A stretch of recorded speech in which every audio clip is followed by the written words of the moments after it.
Okay, this can wait. Hopefully, yes, okay, should be fine. I think we are live. We are. Okay, great. Good evening, everyone. How are you doing? All right.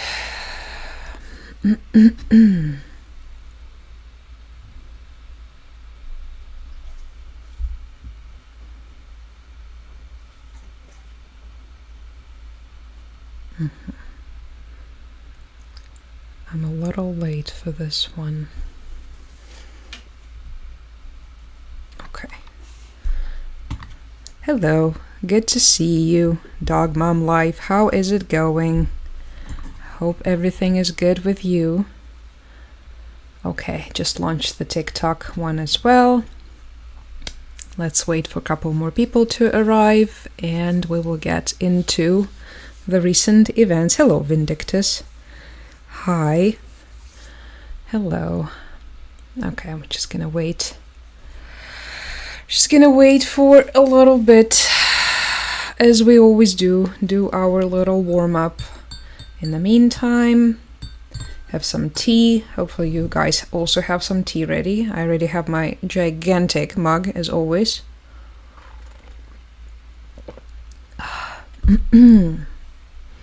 And let's wait. Hi, Loris. Thank you. Thank you so much. Yeah, we did. We had our Independence Day on Sunday, right? Last Sunday. Hi, Moo. Ah, tea's ready. That's wonderful. Very glad to hear it. You know, it's important. It's important for your heart and your soul and just the overall well-being. Hello, Kay Foster. How are you? Hi, Josh. Hello, hello, hello. Happy Friday to you too. Yay, happy Friday, everyone. Right, it is Friday. I hope you guys are excited for the weekend, finally. Brief relief, hopefully. Some nice plans. Do you eat duck or goat for Christmas? There we go again. Neither, I'm afraid. My friend.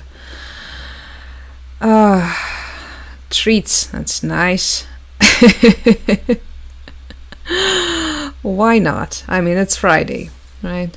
Gotta get down on Friday. Yeah, I'm sorry, social junk. I don't know what to tell you. No goat for us. No duck either. I cannot even remember the last time I had duck, honestly. So thank you, Kay Foster. Thank you. Dog Mom Life has coffee. Wonderful. All right, everybody. Let's gradually be getting into this. I mean, we mainly have horrible things to talk about today, but yeah, we had another massive missile strike. So on August 28th, I'm pretty sure it might have even made it into some of your news because of how bad it was. Oh, hi, Carol. Thank you. It was pretty awful. Mew says a green tea with a hint of mango and strawberries. Oh, that's wonderful. Hi, Maddie. Hello, Maddie. That sounds incredible. That's awesome. Ah, I want some too. Now I'm just having the regular black tea with some honey. Honestly, I haven't been creative recently when it comes to my tea. I do not know what's happening to me. It's the sadness of my being, I guess. It's just sort of gradually sipping into all the layers of my existence, even my tea. Thank you, Carol. Oh, well. Anyway, so the missile strike, everybody. We had this devastating situation unraveling, in particular in Kyiv, right? Kyiv was the main target. As you can see on the map, as the one that I'm showing to you on YouTube, we're also live on YouTube as always. It's linked in the link tree in my bio. You can see, right, all of these little lines, the red ones and the yellow ones. Thank you. And the blue ones, right, they all mean different types of munitions that were launched at Kyiv. And so currently the death toll from that strike is 25. 25 people were killed in that strike.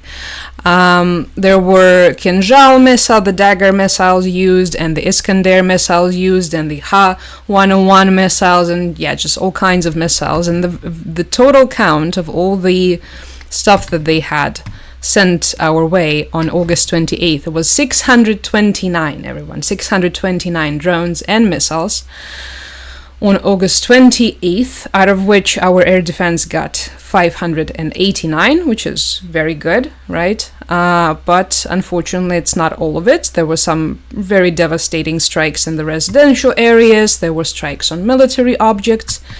And yeah, it was just...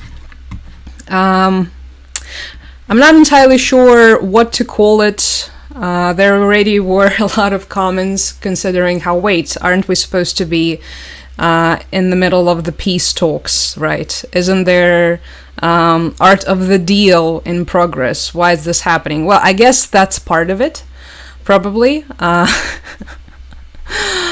That's part of it, and clearly it's something that certain players are totally okay with, because there were from certain sides, from certain players, there were no strong words, no condemnation of such a strike. It was just kind of brushed aside.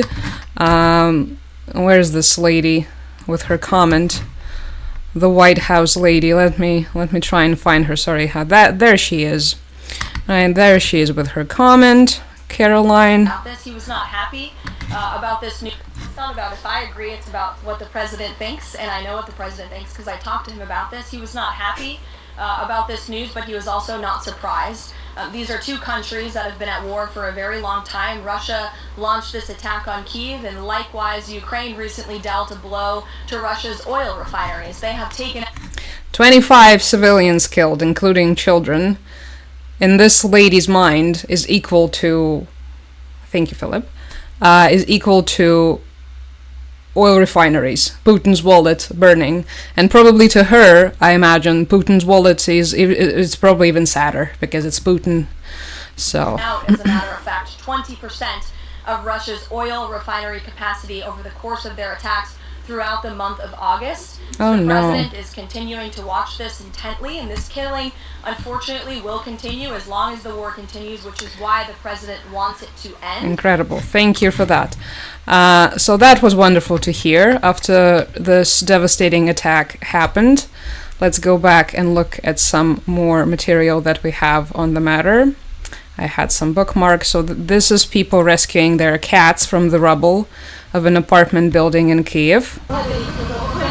Something good. The cat was alive, so that's good.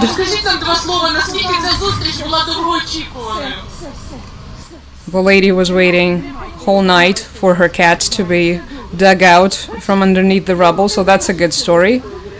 Unfortunately, a lot of the stories were not as happy. The cat is like, what is happening?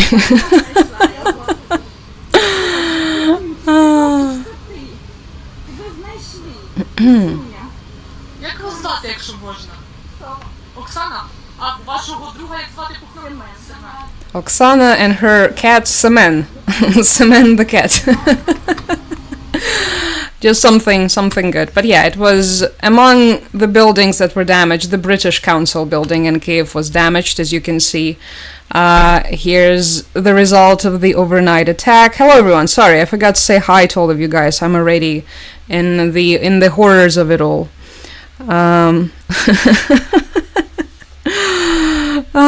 Good to see you all. Very happy to see you. Sorry, TikTok also got distracted as always. I know, yeah, she had a lot of things to say about because of course, anyway, the oil refineries, that's the only thing that matters. Anyway, so that's the British Council that was damaged, and the security guard of the British Council in Kyiv was injured. He was in the hospital, according to, well, this is them tweeting about this, right? So following last night's attack, Thank you, Paul.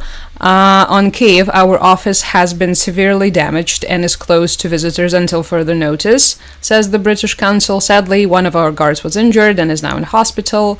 While responses may be delayed, our work with Ukrainian partners in education and culture continues. So this was one of the, back in the day, there used to be this opinion that, when you hit a diplomatic mission of a country, it's basically, it's the same thing as if you were to hit that country's territory, but obviously that's no longer the case.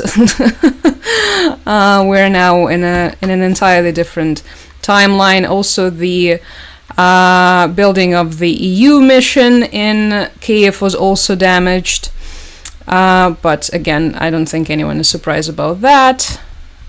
I'm not sure if we will have any image of that building. I think I had them somewhere, but yeah, of course, I think the saddest part is the residential areas that were hit and the buildings that were destroyed. So 25 people was the loss. I think they just finished, the rescuers just finished working a couple hours ago. So, yeah. That's the total death toll in Kiev. Obviously, I don't want to show you the more graphic images of the dead bodies or stuff like this. I'm trying to avoid this. Also, some of our trains, the civilian passenger operation, obviously, but nobody cares, I think, by this point. It means nothing to the aggressor country, so some of the trains were burned, including the high-speed intercity plus trains were destroyed in this strike. As you can see, yeah, that's the trains being damaged. This is kids in front of the ruined house. Well, thankfully they're alive. That's good news. Unfortunately, not everyone made it through the night. So in some buildings, let me show you some of the footage. So the damage in some buildings was not as devastating as it could have been. In some buildings it was just the shattered windows. So, the usual, as you can see here. This is someone showing the inside of their apartment in Kiev with shattered glass everywhere, showing where they were sleeping and how close the glass landed next to them, which, by the way, emphasizes the importance of going at least to your bathroom. This is something that a lot of people might not necessarily believe. A lot of people don't understand how could this possibly work as a safety measure, but there is this thing that people in the areas of Ukraine that gets regularly targeted by Russia, these rules that they follow, for instance, they go into either they sit in their bathtubs, for instance, or they go into the hallway, so basically anywhere with no glass, with no windows, and this helps you against receiving, potential glass damage, say, right? Any injury that could come from your windows getting shattered. For instance, in the case of these people, they're going to show us what happened to them. As you can see, their apartment was also hit.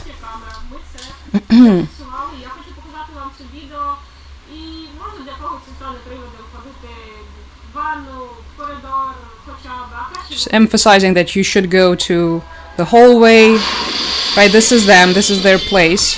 You can see the drone hits into the building, the windows are shattered, but they're fine because they're in the hallway, right? So the glass doesn't get to them. Wait, let me show it again, not from the beginning.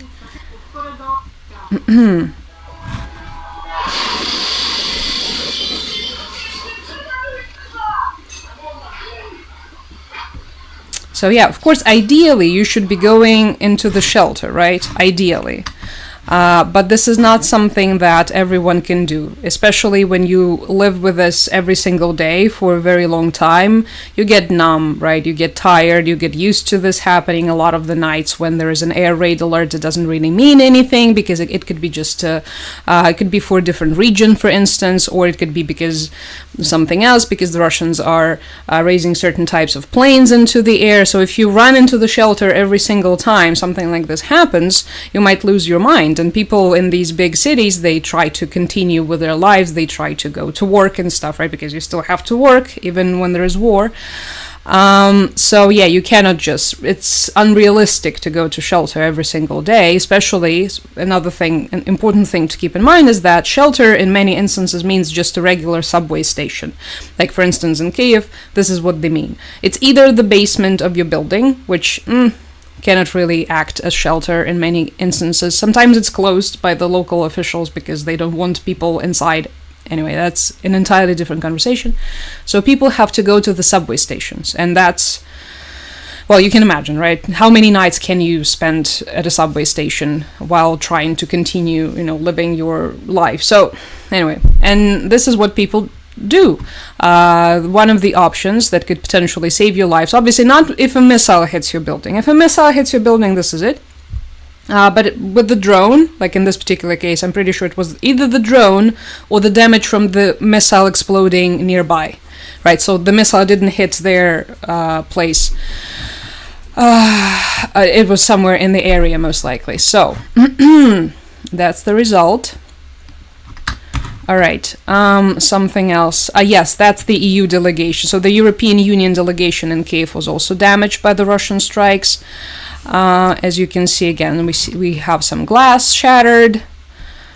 Not as bad as it could have been, I guess. So, all right. No one died in this particular one. So, and the injured guard was from the British Council, and the EU delegation. Everyone was okay. And this is the footage of a missile hitting a residential area in Kiev.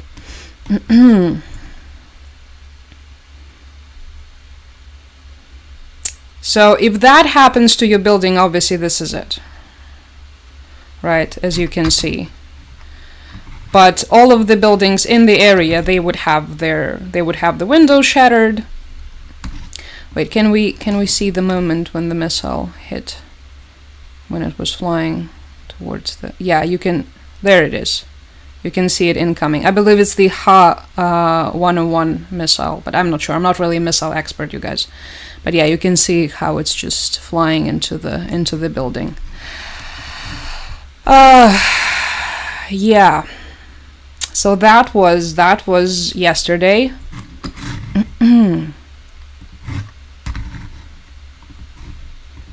And that's the result.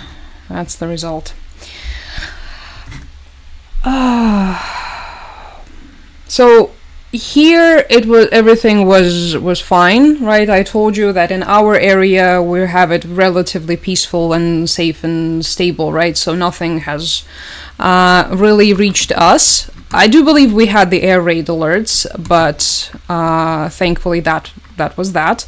Nothing else has happened. And also, let me see what's happening right now. We have a new map, everyone, for the air raid alerts. This one has English translation, so I decided to use this one too. I mean, it's pretty identical to the one that I was using before, as you can see. But this one, obviously, I think it will be better for you to read. So even now, as you can see, we have air raid alerts in many places across the country. Many regions are currently red, but our side, so the Western Ukraine, is fine. So I know some of you were worried about me. Don't worry. When stuff like this happens, most of the times, it doesn't reach us. When it's us, it's usually targeted towards Lutsk, so the capital of the region, of Volyn region. In this particular case, we were not the target. Someone else was. So, but yeah, that was pretty much something on everyone's mind. This is the stuff that everyone has been talking about. It's particularly devastating because a lot of people started to, I guess, hoping that perhaps there's, these talks with Trump will actually bring some results. We have had several relatively quiet days, and, this tends to give you hope, right? Even if it's sort of kind of pointless and counterproductive at this point, you start hoping. That's what humans do, unfortunately. And so, yeah, I feel like that was extra devastating for this reason too. Hello,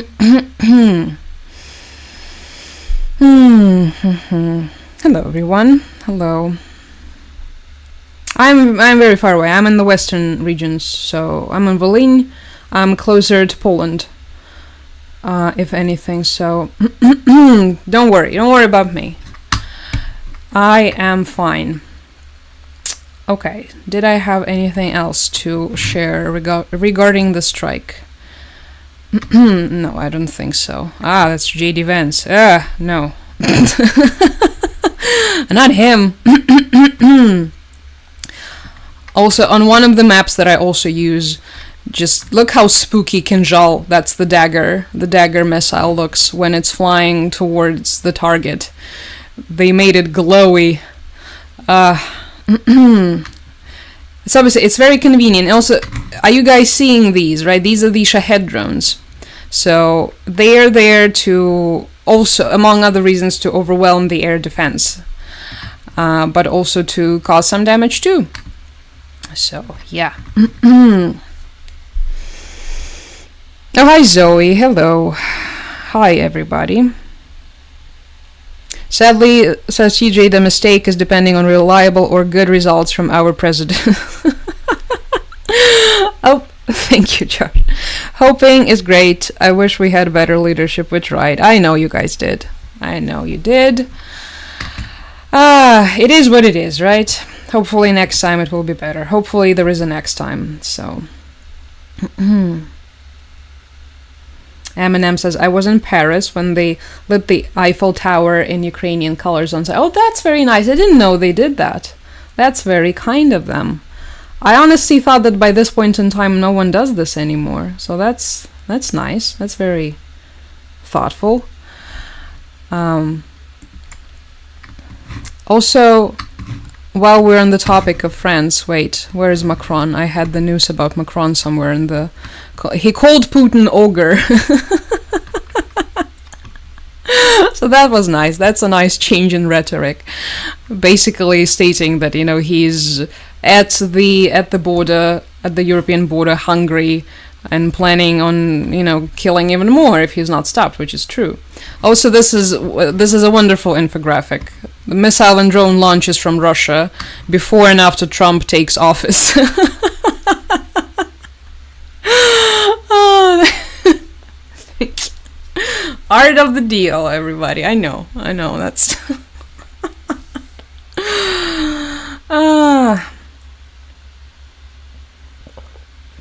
But they're really concerned about those oil refineries, so that's the thing that matters.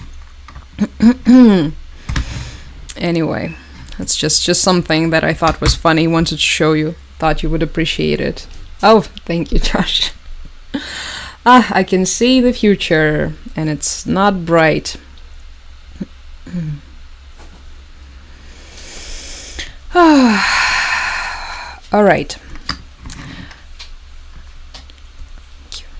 Thank you, everybody. Sorry, I'm not feeling well today, so I'm gonna be a little slower, and also I'm not gonna be live, you know, for as long as I usually am. Is this a fly? Is this a moth? What is happening? But we will discuss certain topics in between. Hungary, for instance, has been acting up as it does. So remember, we have covered during one of our previous lives, we have covered the entire situation with the Druzhba pipeline, right? The oil pipeline that Hungary and Slovakia used to get Russian oil. Russian oil has been this point of great controversy for a very long time, even before the full-scale invasion of Ukraine. It was this important topic of conversation, and certain individuals were pointing out how Russia was using their cheap energy sources, their oil and natural gas, to hook Europe on it and make it dependent on them, how it could be used as a tool of influence, and, you know, all this stuff. It was mostly coming from us, for instance, or maybe the Baltics, I think, were also we're talking about this. So certain players preferred to close their eyes on it. Anyway, 2022 happened. They ended up in a situation where they had to basically drastically, face the necessity of not buying as much Russian oil and gas anymore. And ever since then, it was, it just continued going back and forth, because they cannot, unfortunately, just stop buying the Russian oil and natural gas. They're dependent on it. Anyway, Hungary is an entirely different case because it also has a super pro-Russian government. Viktor Orban, a very often character in our broadcast. So he hates Ukraine, he loves Putin, he also loves himself, and he loves stealing from Hungarian people, allegedly. Anyway, and so that pipeline between Russia and Hungary that also goes through Ukraine, it was this very important, and still is, the important artery of delivering Russian oil to Viktor Orban and enriching him in the process. And recently it started exploding. So on the territory of Russia, this particular pipeline all of a sudden started catching fire. What happened? Well, we already know what happened. Hungary was mad. So there was this back and forth between Hungarian officials and our officials, and as a result, Hungarians banned the military commander who was conducting those strikes. You already know him, right? His call sign is Magyar. And so they prohibited him from entering Hungary and also the European Union. Thank you, Rick. Or so they thought, because almost immediately after they announced that, Poland said that, actually, no, you know what, we're going to continue allowing Commander Magyar onto the territory of the European Union. He can always travel through Poland. That was the post from the Polish foreign minister, Sikorski, on Twitter. Okay, incredible. And then Lithuania also said the same thing. So we now have the, I guess, anti-Orban alliance forming. And thank you. And the funny part about this entire thing is that, also another thing that we discussed before, a very important part of the Orbanite propaganda targeting Ukraine is how Ukraine is oppressing the Hungarian minority that we have living, that we have living in the Transcarpathian region of Ukraine. It's right here, right, Zakarpattia. So we have very substantial Hungarian minority there, right? They speak Hungarian, and they have ties to Hungary. And anyway, what's funny here is that the commander whose entrance they prohibited into Hungary is ethnically Hungarian. His name is Robert Brovdi. Oh, thank you, Rick. And he is from that region. He is an ethnically Hungarian man. And another little cherry on top, while the Hungarian officials were making all of these statements, we're prohibiting this commander who conducted these hostile strikes, right? While they were all stating that, they all avoided writing his name. So they completely and utterly ignored his name and his call sign, which basically means Hungarian, right, Magyar? So yeah, they preferred to not see that. So that was interesting. And I believe because of that, our Ministry of Foreign Affairs accused Hungary of oppressing Hungarian Ukrainians. So they were like, why are you doing this? Like, why this hatred towards the Hungarian Ukrainians? Are you trying to oppress? Official profile that he's still using. While Russian missiles rain death on Kiev, Hungary bans a brave ethnic Hungarian who dares to fight for Ukraine's freedom. Commander Magyar, if you need some R&R and Hungary won't let you in, please be our guest in Poland. I love this petty geopolitical drama. Oh my god, this is so entertaining to me, you guys. And that was the response from the unit that Magyar leads. Thank you for your strong support and precise position. If Hungary shuts its door, we will gladly knock on Poland's and share some good pirogi. And Radoslav Sikorski replies, deal, I mean it. No, this was also extremely endearing to see because recently we've had this rift with Poland because of Karol Nawrocki, their president, and many other things. But that was, I think, the last one in the last domino. And so to see something positive like this happening, us getting united in our detesting of Orban, yeah, that was wonderful. Anyway, that's just something that I thought was funny.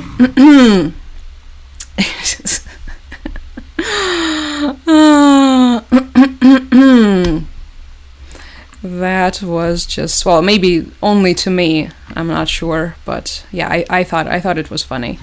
Okay, this is about Kherson. We're gonna talk about that too in a second. TJ says my porch lights are yellow, down blue, up every night. Oh, thank you so much. That's very sweet. And when I talk about it with other Americans, ask questions and get them thinking better about why we need to support you all so much. That's very sweet of you. Thank you. It's appreciated. Okay. Anyway, some drama for all of you if you're interested.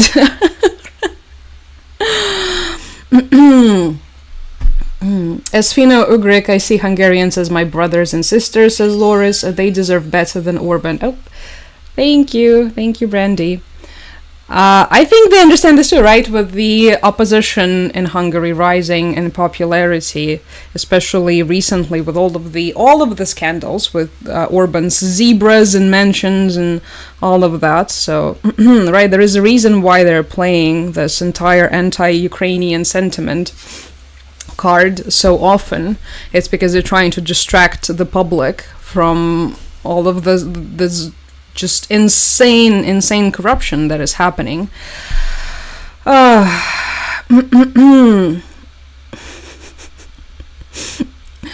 Миша, що ти? Іди сюди, Миша. Іди сюди. Миша, іди сюди. Maybe she will show herself. Миш. Ні. Well, she's here, but she doesn't want to show herself. She's sad. Мишаня. Іди сюди. Давай. No, sorry guys, I thought I would show you Mish, but no, she said no. She is not interested. Anyway, so about Kherson. Every single time we talk about Kherson, and we talk about the human safaris in Kherson and the possible countermeasures for those. So here's an example of what could be done. I've already recommended you guys this journalist, Zarina Zabriskie. She is a US journalist in Kherson. If you're still on X, please go follow her. She's incredible. And this is what she is showing. So anti-drone tunnels. Fishing nets, right? Fishing nets are used to protect Kherson civilians from Russian drones, which is absolutely surreal. 20 minutes after we have left the drone tunnel, she says, one Russian drone dropped explosives, and it was successfully caught by the nets. And this is what she is showing. I'm going to show you, Russian drones. And today part of we're it. going to do a tour to see how it is installed, how it is working or not working. So everything you wanted to know about anti-drone tunnels. Облаштування сітками триває вже близько року. Воно почалось з військових потреб. І спочатку ми брали рибацькі сітки. Десь кінець минулого року ми почали облаштовувати всі об'єкти критичної інфраструктури, енергетики і газооб'єкт. Зараз облаштовані майже всі основні критичні об'єкти. Далі з військовими опрацьовували всі об'єкти логістичні. Зараз це 7 об'єктів, 7 доріг.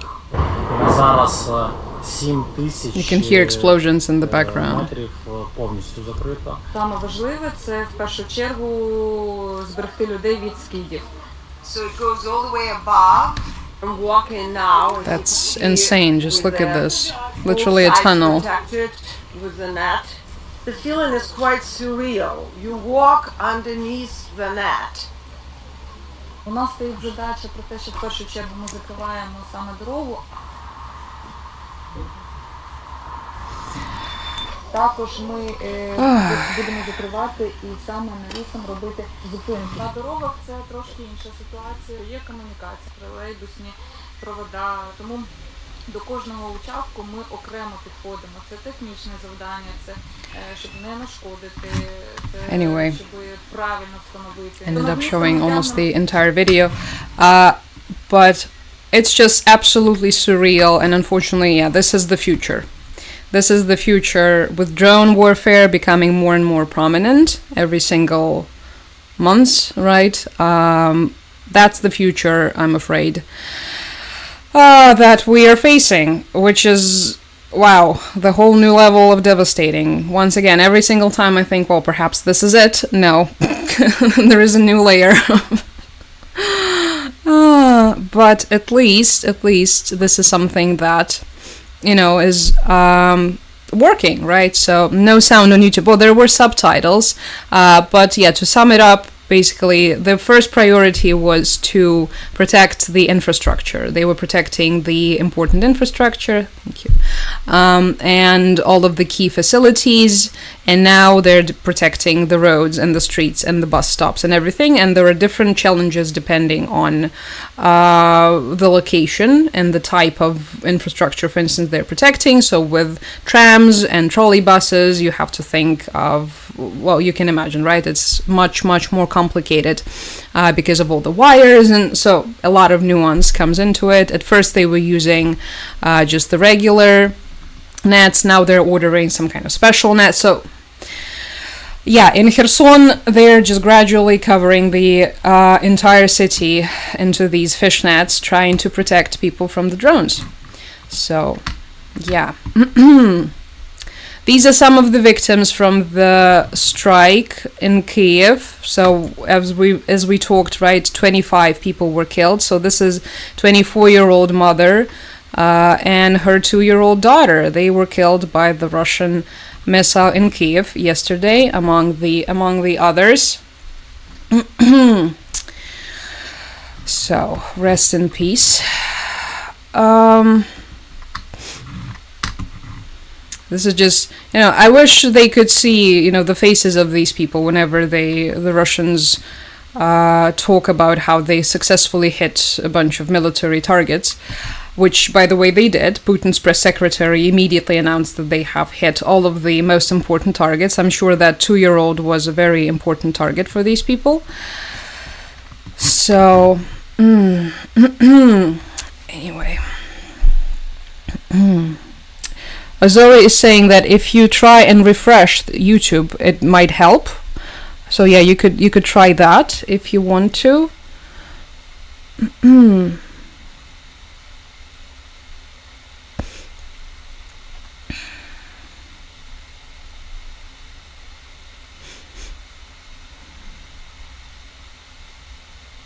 Yeah, the video of the cat. If you mean Semen the cat, we already looked at the video of Semen the cat being rescued.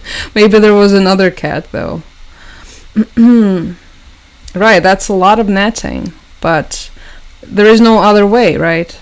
You either leave, right, and the city dies completely, which is one of their goals, one of the goals for the human safari, or you try to come up with solutions like this one, because what else is there to do, right?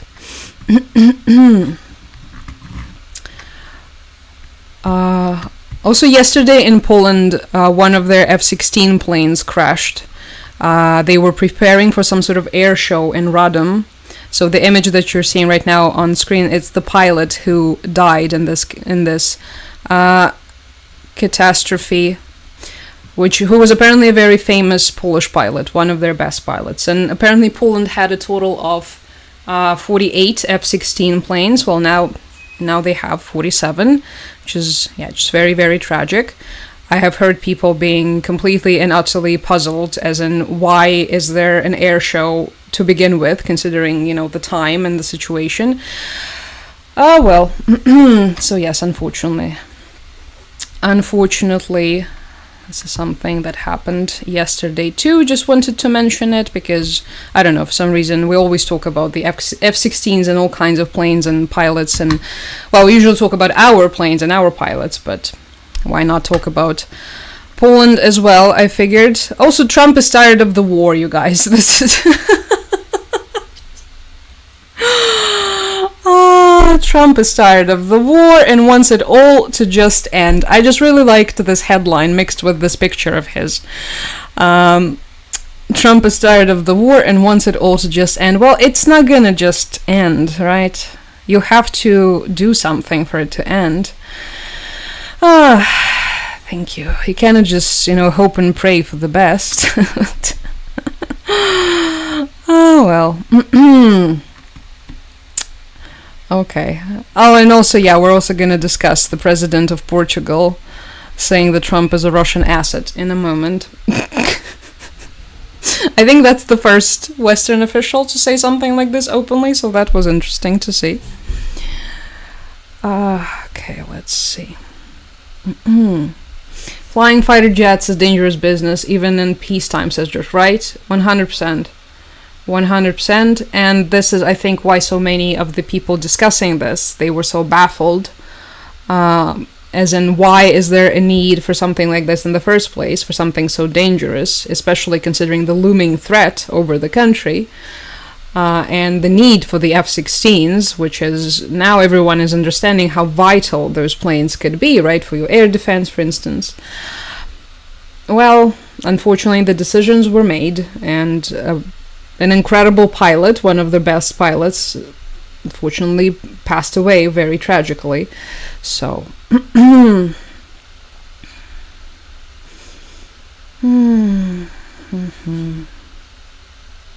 lost several new F-35s just to error. Yeah, that, it just sucks, right, when it happens. And also, you understand on one hand that this is completely, unavoidable. Mistakes happen. All kinds of things happen all the time. But just, for the air show, it just seems like such a waste. And people have been speculating, and I've been reading all these different takes on the situation, that he couldn't even, perhaps one of the reasons why he couldn't, catapult himself out of this burning plane was because there were all of these civilians filming the preparations for the air show, all of the spectators. So, I don't know. Anyway, this is the president of Portugal, all of a sudden deciding to spill some tea. Líder máximo da maior superfície do mundo, objetivamente é ativo soviético, russo. Funciona como ativo. I did not expect this. And honestly, I did not expect this from the president of Portugal in particular. This is so... When he says the leader of the world's greatest superpower, he means Trump, right? Objetivamente é ativo. It's objectively a Soviet Russian asset. Just... Alright. Okay. That was just very, very unexpected statement. Especially, remember how we discussed, right? How everyone's tiptoeing around Trump, right? And everyone is trying to just kiss him on the lips every single day. And then you have this guy just... Oh, what the hell, sure. Why not? Anyway, it just made me laugh.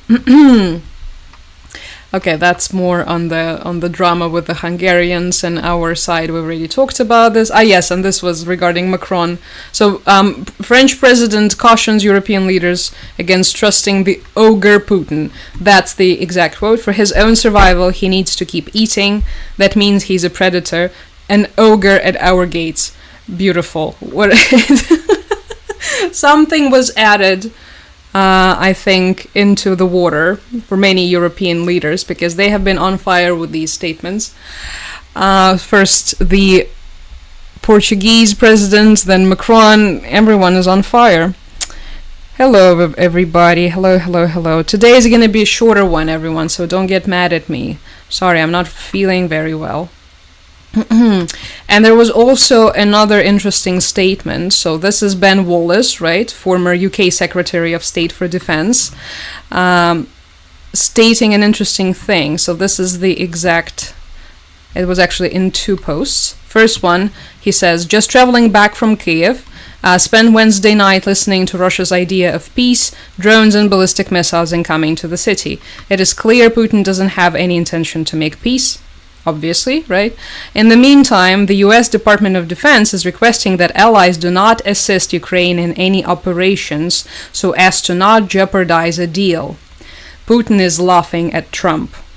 This was very interesting. Last time when we were live, we discussed that one of the reasons why we cannot be given or use the European long-range missiles is because they strongly rely on the data that is being provided to them by the US. They need the satellite data for their navigation and whatnot. And because the US administration refuses to do this, to give this information, the European allies cannot give, the European partners cannot give these weapons for Ukraine. And this is another confirmation, right, that it's perhaps, maybe it's not just that. Perhaps it goes deeper, right? Requesting that allies do not assist Ukraine in any operations, right? So not just the strikes, for instance, within Russia or something. It could be anything at all. It could be training too.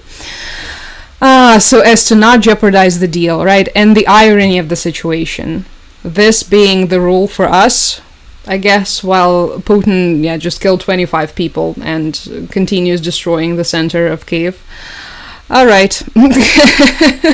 Okay, sure. Yeah, that's how you do it, I guess, right? That's how you make a deal. It's just so sad, all of it. It was just so devastating. And it's like I'm watching a film that I have already seen a million times on repeat. And I hate this film, but I have to continue watching it for some reason because it's not a film, it's my life. Just, what is going on? Right, yeah, that makes sense. Totally. Time for a new Ukrainian satellite program. Yes, finally. Honestly, no. Back in the day, I think we could have done something like this. Back when we still had some of our Soviet capabilities, but not anymore. I'm afraid, not anymore. But yeah, there were times. There were times. Oh, thank you. That's very sweet of you to say, John. Wonderline is today in Finland. Oh no. Is it good or is it bad? I haven't heard anything about that. I hope it's good.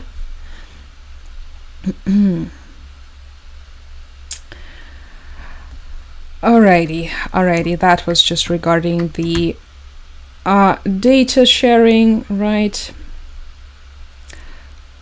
Okay, Carol. Thank you for watching. Take care. I'll catch you next time. Maybe we will hear you screaming all the way all the way from New York. Alrighty, so that was another thing that I wanted to discuss. But yeah, as you can see, today we're doing something of a lightning round again because I'm not really feeling that well. So we're just going to discuss all the topics. And also, so a couple hours before we went live, the meeting between Zelensky's chief of staff, Yermak, whom you know I'm not a big fan of, and Steve Witkoff, the one and only, has begun in New York, by the way. So, Carol, brace yourself. Okay, Carol probably already left.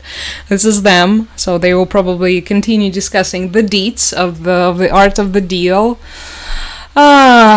Anyway, so yeah, Yermak says he briefed Witkoff on the war crimes. He doesn't care. He doesn't care about the war crimes Russia commits daily. Come on, who are we kidding?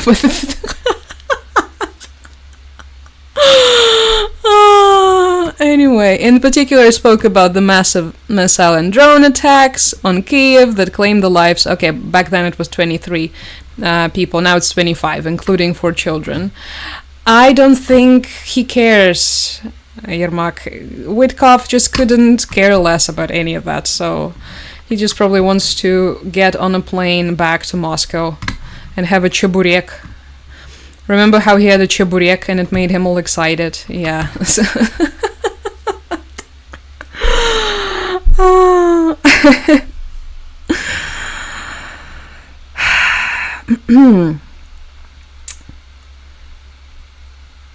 What is happening in the Ukrainian occupied Belgorod and Kursk? Well, they're no longer well, Belgorod and Kursk were never under our control to begin with. There were some parts of the regions, but that hasn't been the case for a while.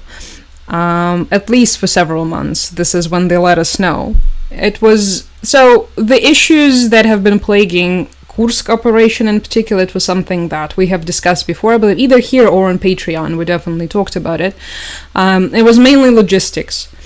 And the complaints about logistics in particular were so overwhelming that even we, the civilians, realized that something was wrong.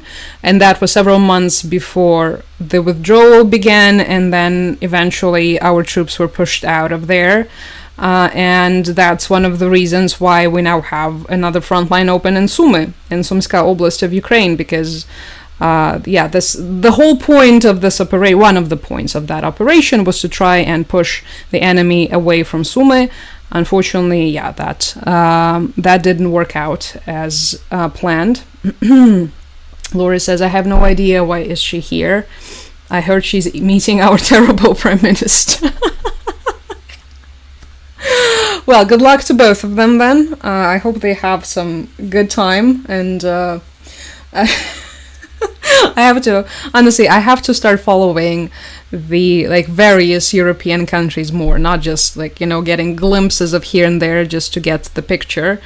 I need to get into the deets. I need to learn why your prime minister is horrible, for instance.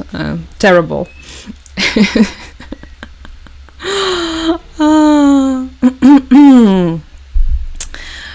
Okay, everybody. So, because today is going to be a shorter one, I'm only going to be here probably for 5 more minutes. I also wanted to let you know that we will be live on Sunday as well. But those of you who are subscribers and those of you who are on Patreon, you already know. So we're going to start it out as a regular live. I'm going to say hello to everybody. And then we're going to do it as a more sort of subscribers only situation. So we'll try that. We'll see how that's going to work out for us.